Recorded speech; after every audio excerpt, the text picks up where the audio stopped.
District Solan, Himachal Pradesh. Naveen Parmar, उम्र 35 वर्ष। SHO at police station Solan. अपनी पत्नी कनिका और 2 बेटियां सोनम और अनन्या के साथ पुलिस रेजिडेंस में रहते थे। 4 साल सोलन में ड्यूटी करने के बाद 21 अप्रैल 2008 को नवीन परमार को ट्रांसफ़र लेटर आता है और ये लेटर बहुत बड़ी मुसीबत लाने वाला था। उसे देखने पर उन्हें पता चलता है उनका ट्रांसफ़र ज़िला कुल्लू के भुंतर क्षेत्र पर होता है। अगले ही हफ्ते नवीन अपनी फैमिली समेत भुंतर पुलिस रेजिडेंस पर शिफ्ट हो जाता है। पुलिस रेजिडेंस की हालत ख़राब होने के चलते नवीन एक ब्रोकर को हायर करता है जो उन्हें बहुत से घर दिखाता है। फिर नवीन को एक कॉटेज पसंद आता है जो कि काफ़ी समय से बंद था और उसका रेंट भी काफ़ी कम था। फिर नवीन उसको बुक करता है और नेक्स्ट डे ही अपनी फैमिली समेत लगेज लेकर उस कॉटेज के सामने पहुंच जाता है और गेट खोलने लगते हैं। गेट खोलते वक्त बच्चे प्लेट पर नाम पढ़ते हैं, ग्रास कॉटेज। नवीन की सबसे बड़ी गलती। ग्रास कॉटेज पहला हफ्ता आराम से गुजर जाता है। फिर एक दिन सोनम फुटबॉल खेलते खेलते फुटबॉल को गेट से बाहर फेंक देती है। वो बॉल को लेने जाती ही है कि बॉल खुद ब खुद ही अंदर आ जाती है। बच्ची होने के कारण वो इसे इग्नोर कर देती है। फिर 3-4 दिन और गुजर जाते हैं। फिर सोनम बुरे सपने के कारण 3 बजे उठती है।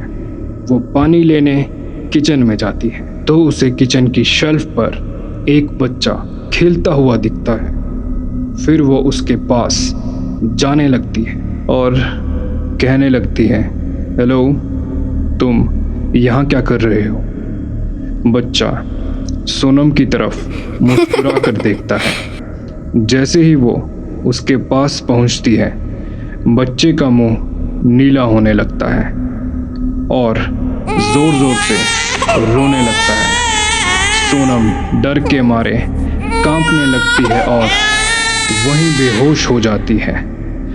सुबह कनिका किचन में आती है। वो सोनम को बेहोश देख परेशान हो जाती है और सोनम को हॉस्पिटल ले जाती है। डॉक्टर, कुछ नहीं, बस कमज़ोरी की वजह से हुआ है।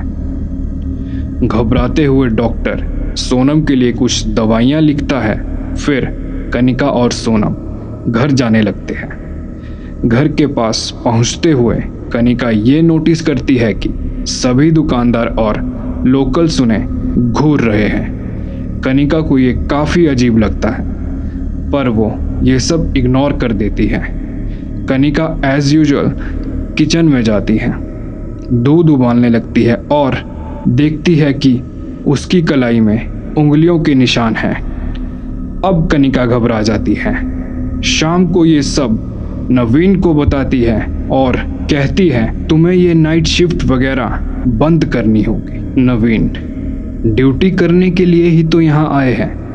अगर ड्यूटी ही छोड़ दूंगा तो यहाँ रहने का क्या मतलब? और वैसे भी देखा तो तुम्हारे हाथ में कोई निशान नहीं मिला। ये बोलकर नवीन ये बात बंद कर देता है। कुछ समय ऐसी ही घटनाएं होती रहती हैं पर कनिका सब इग्नोर कर देती है। एक रात 11 बजे नवीन घर आता है और अपनी बेटियों से मिलने जाता है पर सोनम और अनन्या सो गई होती है। फिर नवीन दोनों के सर पर हाथ फेरता है और सोने के लिए कनिका के पास चला जाता है और फिर देखता है कि कनिका और सोनम दोनों सोए हुए हैं। ये देख नवीन के पसीने छूट जाते हैं और वो भागता हुआ अनन्या और सोनम के रूम जाता है और देखता है कि वहाँ सिर्फ अनन्या सोई हुई है। फिर उसे बच्चे की हंसने खेलने की आवाज़ आती है और वो आवाज़ का पीछा करते करते किचन के पास पहुँच जाता है और वो देखता है एक बच्चा किचन की शेल्फ पर खेल रहा है। वो उस बच्चे की तरफ जाता है तो फिर से उस बच्चे का चेहरा नीला पड़ने लगता है और वो रोने लगता है। नवीन बहुत डर जाता है और उल्टे कदमों के साथ पीछे चलने लगता है और वो बच्चा भी नवीन की तरफ चलने लगता है। हड़बड़ाहट में नवीन गिर जाता है और उस बच्चे की ओर देखने लगता है तो वो बच्चा वहां होता ही नहीं है। लेटे लेटे नवीन चैन की सांस लेते हुए ऊपर की ओर देखता है और पाता है वो बच्चा पंखे पर बैठा हुआ नवीन को देख हंस रहा है। हंसते हंसते कब उसकी आवाज रोने में तब्दील हो जाती है नवीन समझ ही नहीं पाता। ये सब देख नवीन की हालत खराब हो जाती है। वो आपा खो देता है और भागकर कनिका के पास जाकर सोने की कोशिश करता है। सुबह कनिका उठती है और देखती है नवीन पसीने में लथपथ है और उसके हाथ पर भी वैसे ही निशान है। नवीन की आंखें एकदम खुली हुई है और पूछने पर भी वो कुछ नहीं बोल रहा। तो कनिका नवीन को टैक्सी कर हॉस्पिटल ले जाती। डॉक्टर कुछ नहीं, बस कमजोरी की वजह से हुआ है। वही डॉक्टर घबराते हुए फिर से वही बात बोलता है, पर इस बार कनिका चुप नहीं रहती और कहती है, डॉक्टर आपके चेहरे से लग रहा है आप कुछ छुपा रहे हो, और ऐसा कैसे हो सकता है कि दोनों को एकदम से कमजोरी हो गई। देखिए डॉक्टर साहब, ये मेरी फैमिली का सवाल है, अगर कुछ और बात है तो प्लीज़ मुझे बता दो। वैसे भी इन दवाइयों का कोई असर नहीं हो रहा। डॉक्टर दवाइयों का असर होगा भी नहीं, पर यही है जो मैं कर सकता हूँ।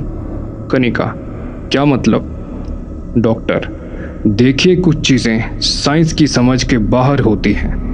आपको सुनने में अजीब लगेगा, बट बीइंग अ प्रोफेशनल मैं खुद आपसे कह रहा हूँ ये इलाज मेरे बस का नहीं है।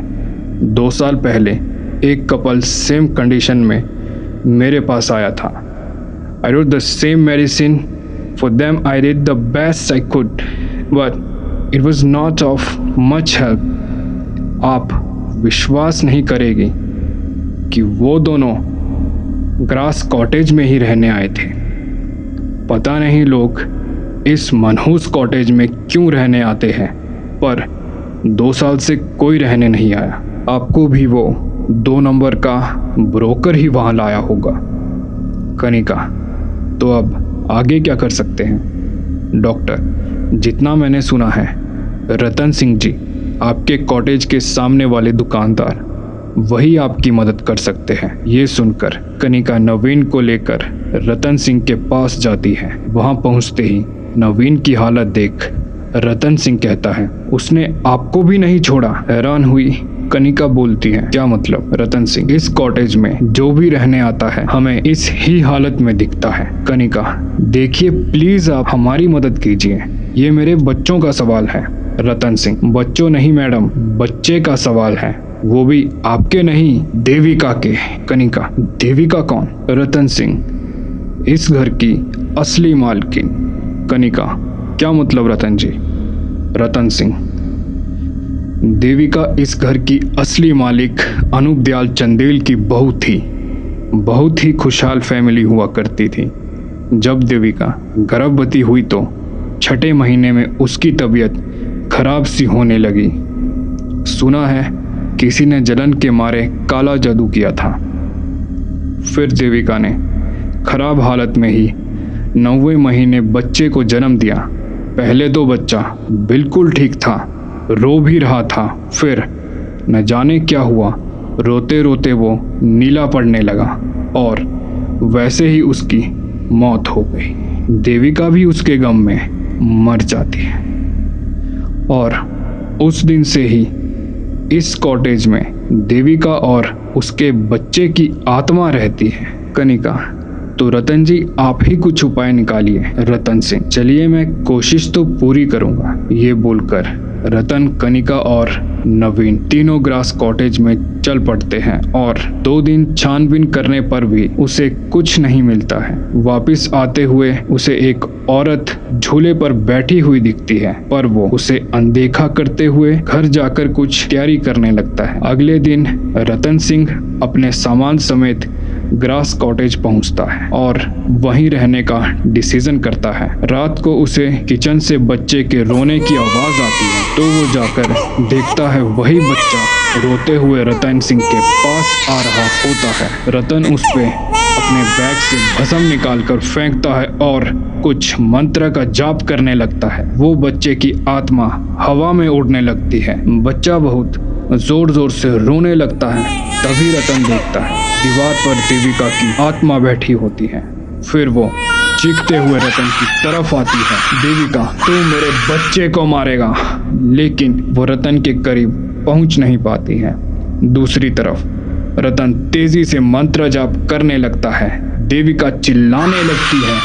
देविका की चीख और बच्चे की रोने की आवाज से सारा कॉटेज कांपने लगता है और रतन बोलता है, तुझे क्या लगा था मैंने तुझे झूले पर बैठे नहीं देखा? तुझे अब यहाँ से जाना होगा देविका, और अपने इस बच्चे को भी अब यहाँ से आजाद कर दे। और रतन बचे हुए मंत्रों का जाप कर दोनों पर भस्म फेंकता है और सब घर वालों को कॉटेज से बाहर निकलने को कहता है और जाप करते करते खुद भी बाहर आता है और कॉटेज के चारों तरफ डोरी बांध देता है और नवीन से कहता है, एसएचओ सर, यहाँ से 5 किलोमीटर दूर मेरे एक जानने वाले के पास घर है रेंट पर देने के लिए, आप सब वहाँ शिफ्ट हो जाओ।